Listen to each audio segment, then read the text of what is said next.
وما أرسلناك إلا رحمة للعالمين. نحمد ونصلي على رسول الكريم اما بعد. اعوذ باللہ من الشیطان الرجیم. بسم اللہ الرحمن الرحیم. رب اشرح لي صدری ويسر لي امری واحلل عقدۃ من لسانی يفقهوا قولی. رب زدنی علما رب زدنی علما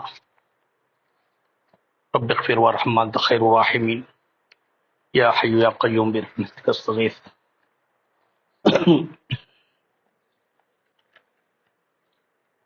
اے اللہ گناہوں کو معاف فرما دے، خطاؤں کو درگزر فرما دے اور ہماری مغفرت کا سامان کر دے. ہمارا حجۃ الوداع چل رہا ہے ٹاپک. ہم جو ہے مینا تک بلکہ عرفات کے خطبے تک پہنچے ہیں.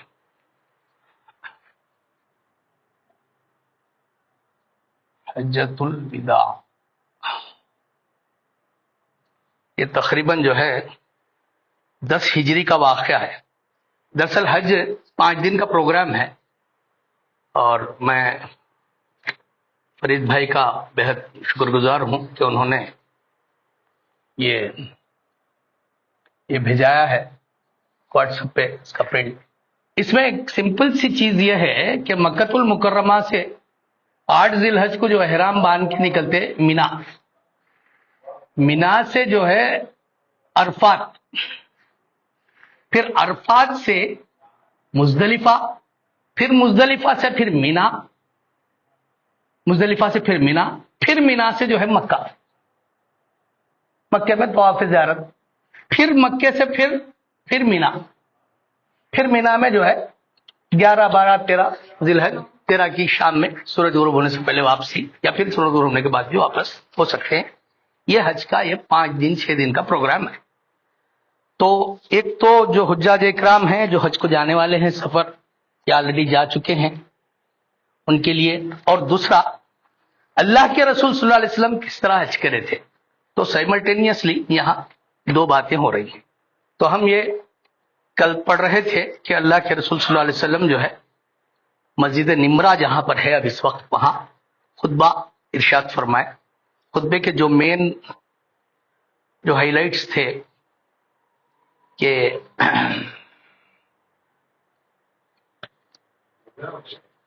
خطبہ ہو گیا الیوم، جب وہ آخری جو آیت آئی تھی کہ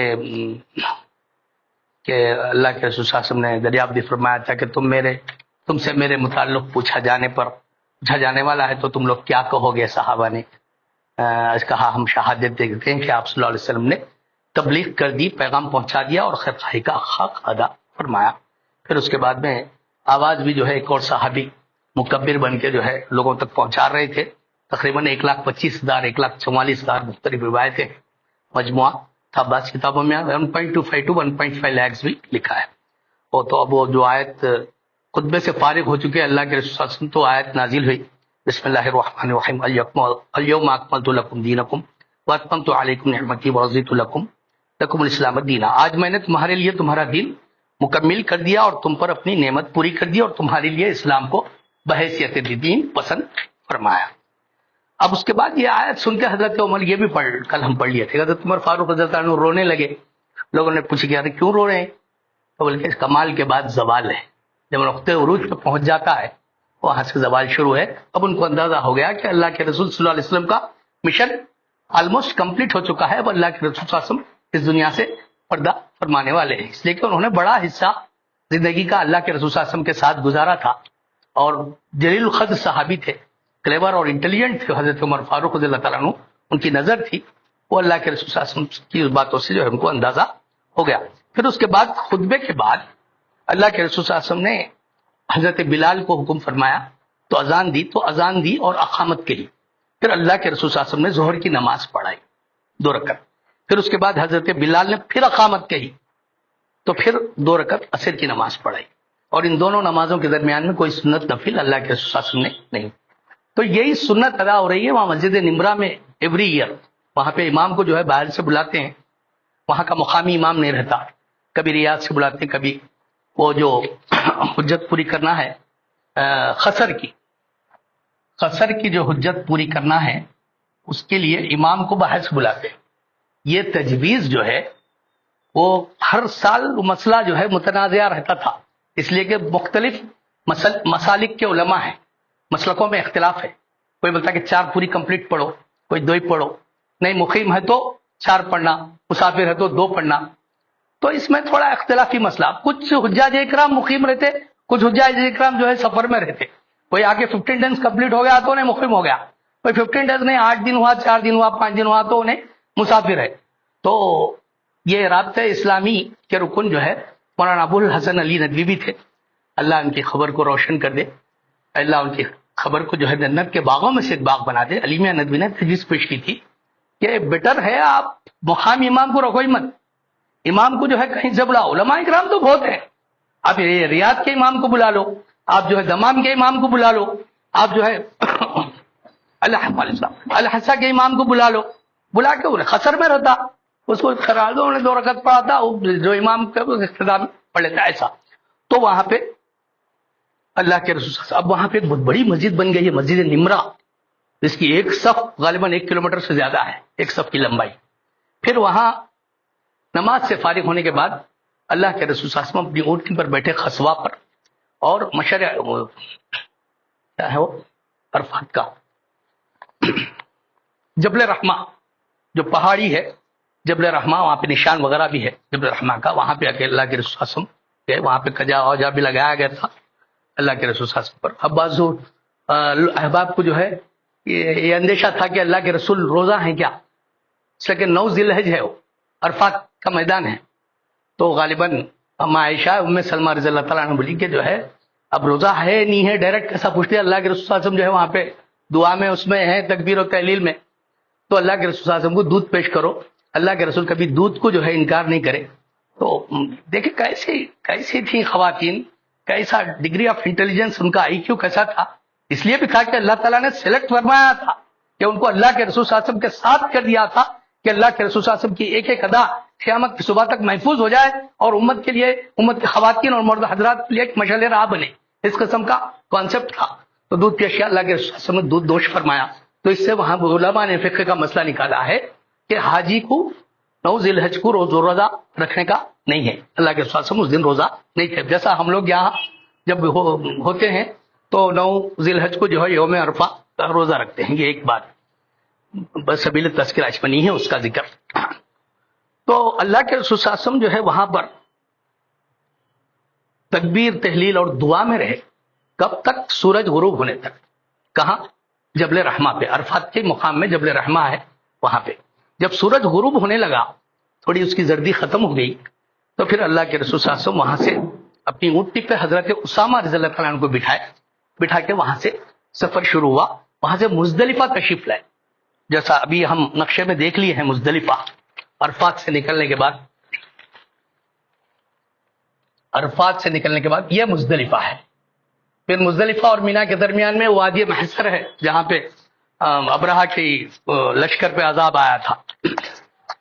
تو وہاں پہ مزدلفہ پہ پھر ایک اور پیکولیر آئٹم ہے. جیسا عرفات میں ہے ظہر اور عصر ملا کے پڑھنا، مزدلفہ میں جو ہے مغرب اور عشاء، چاہے رات کے 10 بجے پہنچو، 12 1 بجے کبھی بھی پہنچو، مغرب درمیان میں نہیں پڑھیں گے، وہاں مغرب اور عشاء ملا کر پڑھیں گے.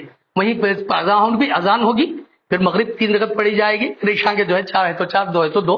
وہ تھوڑا مسلکوں میں اختلاف ہے. پھر مزدلفہ سے کنکریاں بھی چن لیں گے، تقریباً 72 کنکریاں چنیں گے وہ شیطان کو مارنے کے لیے. تو مینا میں نہیں چنیں گے کنکریاں، مزدلفہ میں رات میں ہی چنیں گے. اور وہ رات بڑی عجیب و غریب رات ہے، بلکہ بعض کتابوں میں علماء نے لکھا ہے کہ شب قدر سے بھی افضل ہے. تو وہ رات کو بھی ضائع نہیں کرتے، دعا میں، ذکر میں، دعا میں رہتے ہیں. تو اللہ کے رسول صلی اللہ علیہ وسلم جو ہے مغرب اور عشاء کی نمازیں 1 اذان اور 2 اقامت کے ساتھ پڑھی، درمیان میں کوئی نفل نماز نہیں پڑھی. اس کے بعد آپ صلی اللہ علیہ وسلم لیٹ گئے، تھوڑی دیر آرام فرمایا اور طلوع فجر تک لیٹے رہے فجر تک. البتہ صبح نمودار ہوتی اذان اور اقامات کے ساتھ فجر کی نماز پڑھی. کہاں؟ مزدلفہ میں فجر کی نماز پڑھی. اس کے بعد خصوہ یعنی اونٹی پر سوار ہو کر مشعر حرام تشریف لائے. مشعر وہاں ایک مسجد بنا دی ہے مزدلفہ میں. وہاں قبلہ رخ ہو کر اللہ سے دعا کی اور اس کی تکبیر و تحلیل. تکبیر یہ ہے اللہ اکبر، تحلیل بھی وہی ہے سبحان اللہ والحمد للہ ولا الہ الا اللہ واللہ اکبر.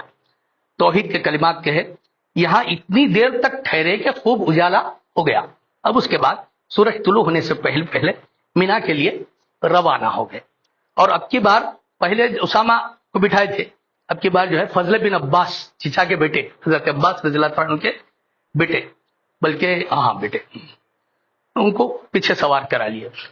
وہاں سے جو ہے جب اس پہ پہنچے یہ وادی محضر جہاں پہ ابرہا کے لشکر کو جو ہے وہ ہوا تھا، یہاں پہ تیز کر دیے سواری، اس لیے کہ وہ علاقہ تھوڑا عذاب وغیرہ کا ہے.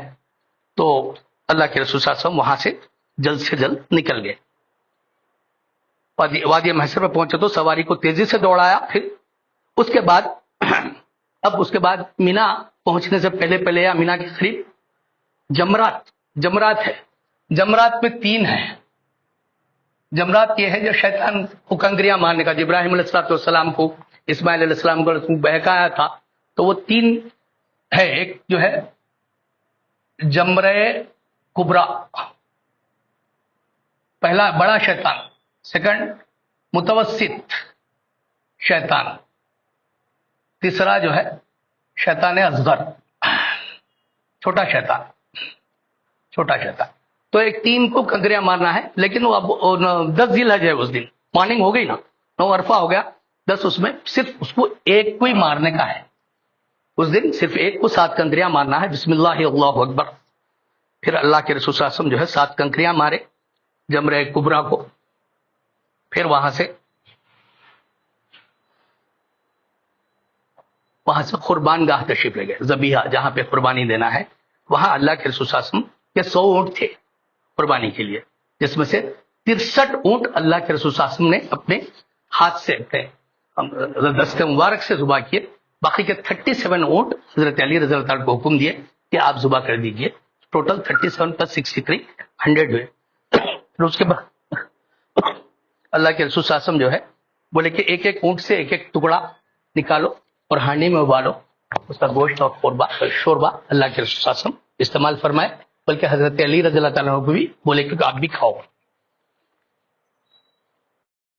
حلق کا آئٹم ہے لیکن اس میں تذکرہ نہیں ہے. لیکن عام حجاج اکرام قربانی کے بعد میں جو ہے اپنے سر کے بال وغیرہ نکالتے ہیں، حلق کرتے ہیں.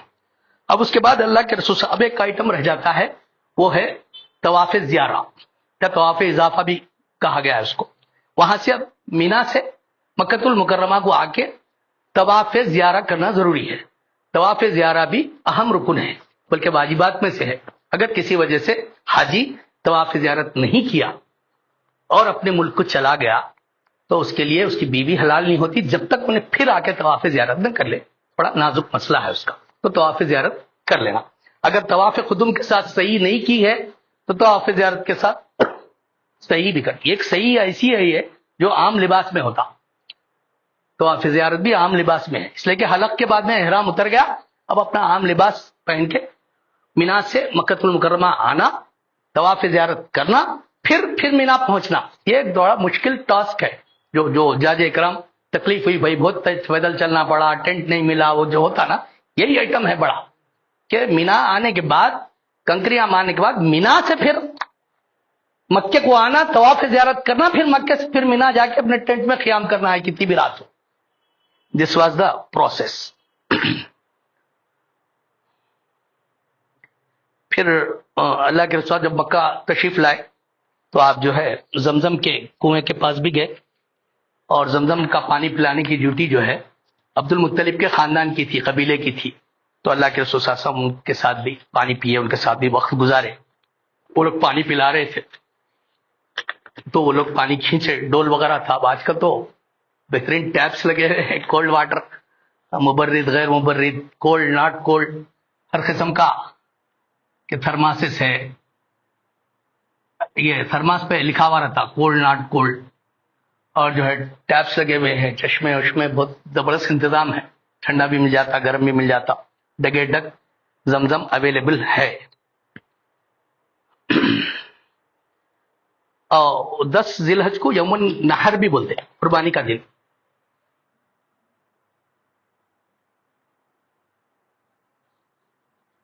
یوم النحر قربانی کا دن.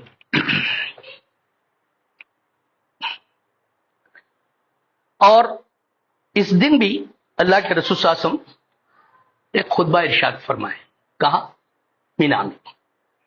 اور خطبے کے وقت آپ صلی اللہ علیہ وسلم خچر پر سوار تھے، اور حضرت علی رضی اللہ تعالیٰ عنہ اللہ کے رسول صلی اللہ علیہ وسلم کی بات کو صحابہ تک پہنچا رہے تھے، اور کچھ صحابہ بیٹھے ہوئے تھے، کچھ صحابہ ٹھہرے ہوئے تھے. اور آج کے خطبے میں بھی اللہ کے رسول صلی اللہ علیہ وسلم نے وہی باتیں دہرائیں جو عرفات میں 9 کو دہرائے تھے.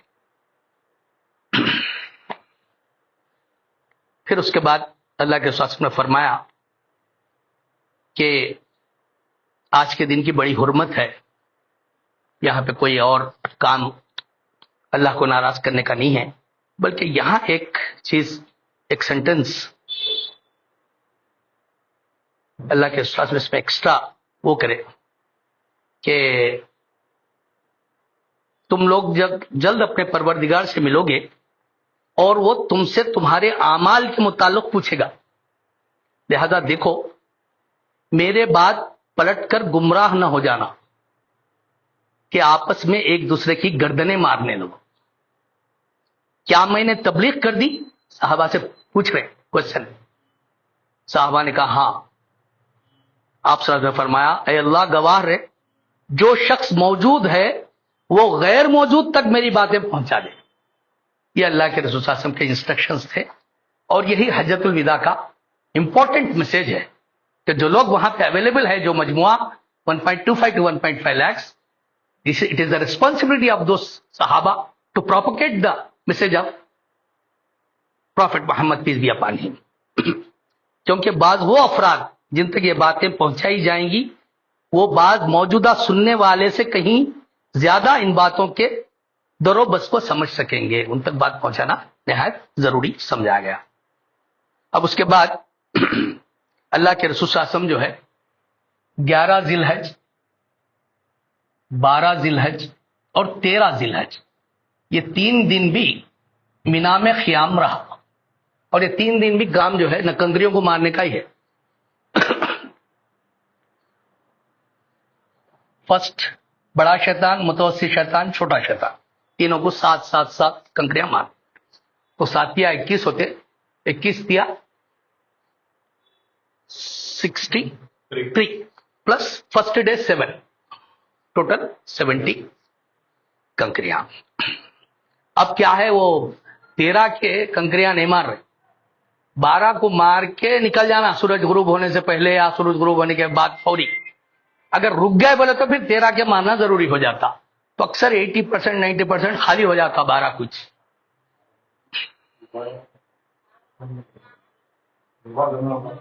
دم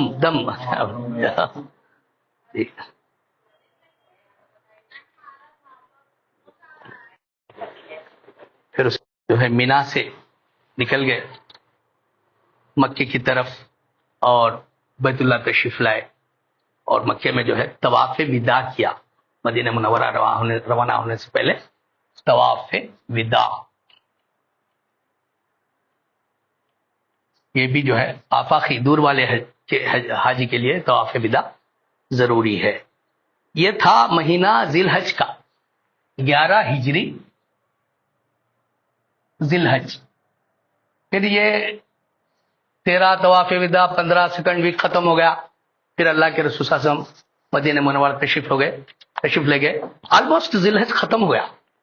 اب اس کے بعد اللہ کے رسول صلی اللہ علیہ وسلم کو 1 منتھ ملا، محرم 11 ہجری محرم. وہ ایک مہینہ اللہ کے رسول صلی اللہ علیہ وسلم جو ہے مدینہ منورہ میں رہے. اس کے بعد سفر میں اللہ کے رسول صلی اللہ علیہ وسلم کی طبیعت ناساز ہو گئی.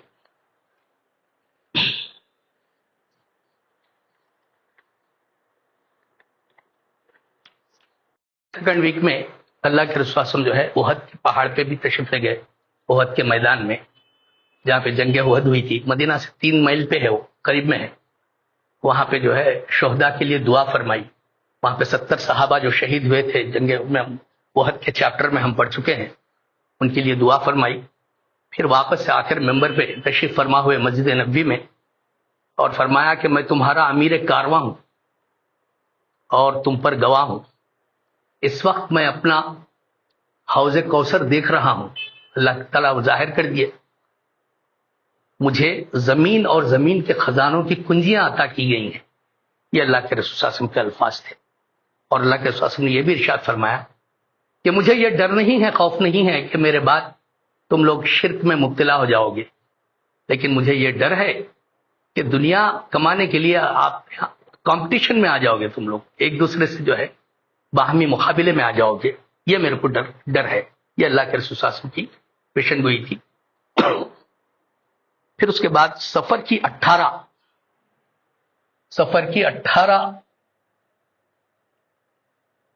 یا 19 تاریخ تھی.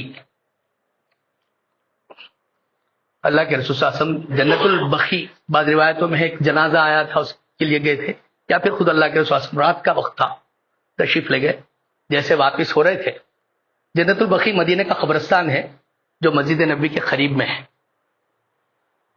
تو واپسی میں اللہ کے رسول صلی اللہ علیہ وسلم کو سر درد شروع ہو گیا، ہیڈیک، اور ہیڈیک کے ساتھ ہائی ٹیمپریچر آ گیا، بخار چڑھ گیا، اور 5 دن کنٹینیو بخار رہا اللہ کے رسول صلی اللہ علیہ وسلم کو. اس دوران میں اللہ کے رسول صلی اللہ علیہ وسلم ارشاد فرمائے کہ جو ہے 7 کنوؤں سے جو ہے مختلف کنوؤں سے بولیوں سے جو ہے مشکزوں میں پانی لاؤ. اللہ کے رسول صلی اللہ علیہ وسلم پر پانی ڈالا گیا، اور ٹیمپریچر بہت ہائی تھا، عام آدمی کی طرح نہیں تھا ٹیمپریچر اللہ کے رسول صلی اللہ علیہ وسلم کا. تو کچھ افاقہ ہوا، اور اس مرض میں اللہ کے رسول صلی اللہ علیہ وسلم 11 دن نماز پڑھاتے رہے. اور یہ مرض کی مدت 13 یا 14 دن، یعنی 13 یا 14 دن بیمار رہے، اس میں 11 دن اللہ کے رسول صلی اللہ علیہ وسلم نے نماز پڑھائی. اب اس کے بعد حضرت ابوبکر صدیق رضی اللہ تعالیٰ عنہ کو چانس ملا. تو جب 5 دن گزر گئے تو اللہ کے رسول صلی اللہ علیہ وسلم مشورہ کرے، تو دوسری بیویاں وغیرہ وہ لوگ بھی اپنی طرف سے آفر کرے کہ ہم سب اجازت دیتے ہیں. اب اللہ کے رسول سے پوچھے کہ میں کہاں کس بیوی کے پاس ٹھہروں؟ تو سب بولے کہ جو ہے آپ کو کمفرٹیبل رہیں گا حضرت عائشہ صدیقہ رضی اللہ تعالیٰ عنہ کے حجرے میں. تو ہم سب اجازت دیتے ہیں کہ آپ صلی اللہ علیہ وسلم اما عائشہ کے حجرے میں رہیں. اما عائشہ کو خدمت کا بھی موقع ملا بہت. جب کمزوری حد سے بڑھ گئی تو اللہ کے رسول صلی اللہ علیہ وسلم جو ہے نماز کے لیے حضرت ابوبکر صدیق رضی اللہ تعالیٰ عنہ کو آگے کر دیے، اور وہ نماز پڑھاتے رہے. پھر ایک دن طبیعت ذرا سنبھلی تو حضرت فضل بن عباس چچیرے بھائی اور حضرت علی رضی اللہ تعالیٰ، علی بن ابی طالب، دونوں کے سہارے اللہ کے رسول صلی اللہ علیہ وسلم مسجد میں تشریف لائے. اور اس وقت ابوبکر صدیق رضی اللہ عنہ نماز پڑھا رہے تھے. پیچھے سے آہٹ سن کے پیچھے ہٹنے لگے تو اللہ کے رسول صلی اللہ علیہ وسلم نے اشارے سے ان کو وہیں پہ اور بازو بیٹھ کر اللہ کے رسول صلی اللہ علیہ وسلم نے نماز کو کمپلیٹ فرمایا. پھر اس کے بعد نماز کے بعد آپ صلی اللہ علیہ وسلم ممبر پر تشریف فرما ہوئے اور ایک خطبہ ارشاد فرمایا. اس کے الفاظ جو ہیں، اور اس دوران میں اللہ سر کے درد کی وجہ سے اللہ کے رسول صلی اللہ علیہ وسلم کے سر پہ پٹی بھی بندھی ہوئی تھی. بعض اوقات پٹی وٹی باندھتے نا بس درد کھینچے جاتا بولے. تو اللہ کے رسول صلی اللہ علیہ وسلم نے جو خطبے میں الفاظ تھے وہی الفاظ آپ حضرات کی خدمت میں. اللہ نے اپنے ایک بندے کو اختیار دیا، کیا چاہے وہ دنیا کی نعمتوں کو قبول کرے اور چاہے تو اللہ کے پاس جا کر جو نعمتیں ملنے والی ہیں ان کو قبول کرے. اللہ نے اختیار دیا تھا اللہ کے رسول صلی اللہ علیہ وسلم کو. تو اس بندے نے یعنی اپنے آپ اللہ کے پاس جا کر ملنے والی نعمتوں کو قبول کیا. دیکھو، میرا نام لے کر کسی چیز کو حلال اور حرام نہ کہنا اللہ کے رسول کے آخری انسٹرکشنز ہیں. حلال حرام میں ہم جو ہے اللہ کے رسول صلی اللہ علیہ وسلم سے منسوب کر کے ایسا بول دیتے، میں نے وہی چیز حلال کی ہے جو اللہ نے حلال کی ہے، اور وہی حرام کی ہے جو اللہ نے حرام کی ہے. یہ کلیئرٹی رہی اللہ کے رسول صلی اللہ علیہ وسلم. میرے بعد عام مسلمان بڑھتے جائیں گے لیکن انصار بہت کم ہو جائیں گے. انصاری جو صحابہ تھے اللہ کے رسول صلی اللہ علیہ وسلم کو بڑا ریئلائزیشن تھا، اس لیے کہ یہ انصار جو صحابہ تھے بڑے برے وقت میں اللہ کے رسول صلی اللہ علیہ وسلم کا ساتھ دیے تھے، ظلم کے پہاڑ توڑے جا رہے تھے مکہ المکرمہ میں، وہاں کی جو 10 سالہ 11 سالہ 13 سالہ جو زندگی تھی، اس وقت یہ انصار جو ہے اللہ کے رسول صلی اللہ علیہ وسلم کو ویلکم کرے تھے مدینہ میں. تو اے مہاجرین، ان کے ساتھ نیک سلوک کرنا، اس کے انصار کے ساتھ. یہ لوگ ابتدا سے لے کر اب تک میرے مددگار رہے ہیں. میرے کنبے کی عزت کا بھی خیال رکھنا، یعنی اہل بیت. اس کے بعد آپ صلی اللہ علیہ وسلم اپنے کمرے میں تشریف لے گئے. بیماری کی حالت میں یہ بھی فرمایا کہ یہود اور نصارہ پر خدا کی مار ہو کہ انہوں نے اپنے پیغمبروں کی خبروں کو عبادت کا گھر بنا لیا ہے. یہ بھی اللہ کے رسول صلی اللہ علیہ وسلم کے ارشادات ہیں. یعنی خبروں کو جو ہے عبادت کا گھر بنانا، یہ بھی جو ہے ثابت نہیں ہے اللہ کے رسول صلی اللہ علیہ وسلم کے ارشاد کے مطابق. پھر ایک دن لوگوں سے فرمایا کہ اگر میرے ذمے کسی کا قرض آتا ہو، کسی کو میں کچھ باقی ہوں، تو یہ بھی سنت ہے، اگر انتقال سے پہلے ہم یہ اعلان کرتے ہیں، ہم اپنے خاندان والوں میں، رشتہ داروں میں، دوست احباب میں بولتے ہیں کہ بھائی میں اگر کسی کو کچھ دینا ہوں تو میرے سے پوچھ کے لے لو بول کے. یہ بھی سنت رسول ہے. اللہ کے رسول صلی اللہ علیہ وسلم نے ارشاد فرمایا کہ اگر میرے ذمے کسی کا قرض آتا ہو، اگر میں نے کسی کی جان و مال یا عزت کو صدمہ پہنچایا ہو تو میری جان و مال اور عزت حاضر ہے، وہ اسی دنیا میں مجھ سے بدلہ لے لے. سب لوگ خاموش رہے. ایک صحابی اٹھے اور بولے کہ اللہ کے رسول، میرے اتنے درہم آپ باقی ہیں. تو اللہ کے رسول صلی اللہ علیہ وسلم نے فوراً یہ رقم ادا کر دی. اب بیماری میں کبھی کمی ہو رہی تھی، کبھی زیادتی ہو رہی تھی، چینجز آ رہے تھے. اب وفات کا دن جو آیا اللہ کے رسول صلی اللہ علیہ وسلم کا صبح کا وقت تھا. Like, comment, and subscribe.